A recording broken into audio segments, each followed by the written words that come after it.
Bonjour, voilà Tonkam. Alors Tonkam, c'est un éléphant cas d'école. C'est-à-dire que cet éléphant-là, on a beaucoup hésité à l'acheter parce qu'elle avait la réputation justifiée en plus de provoquer des drames à longueur de temps. Il ne se passait pas une semaine sans qu'elle provoque un drame.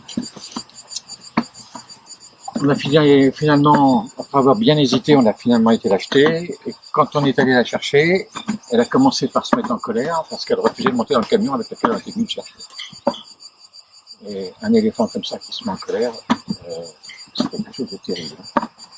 Donc on avait le choix, ou on l'a ramené de force dans le camion, on peut le faire. En premier contact, on a pensé que c'était pas très bon, ou on la faisait venir à pied. On a choisi l'option à pied, c'est-à-dire qu'elle a fait à peu près 100 km, un peu plus de 100 km en 3 jours. Et forcément, quand elle est arrivée ici, elle était fatiguée. Et c'est ça qui nous a sauvés. Parce que quand elle est arrivée ici, on l'a attachée derrière la maison. Et elle est restée 2 jours sans bouger, juste boire, manger et surtout communiquer avec les autres éléphants qui étaient ici. Qui ont dû lui dire qu'on était gentils, qui ont dû lui dire qu'il fallait se tenir tranquille, qu'il n'y avait aucune raison de se fâcher. Et on n'a jamais eu de problème avec elle.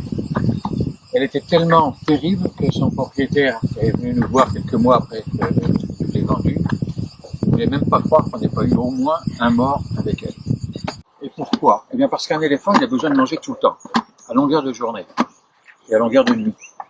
Et dans les camps touristes d'où elle vient, ils passent leur temps avec une nacelle sur le dos, avec des touristes sur le dos, ils n'ont pas le temps de manger. Et je pense que c'est pour ça qu'il est de mauvaise humeur de temps en temps et qu'il a provoqué des drames. C'est un éléphant qui est très gourmand, elle est énorme, elle est trop grosse d'ailleurs. Elle est obèse, mais enfin elle est heureuse comme ça, donc on la laisse comme ça. Voilà, et il y a des tas d'éléphants, des centaines d'éléphants qui vivent dans des conditions qui ne leur correspondent pas du tout. Je tiens particulièrement à vous remercier de participer à cette opération, parce que je pense que sans vous, on n'y arriverait pas. Donc merci beaucoup.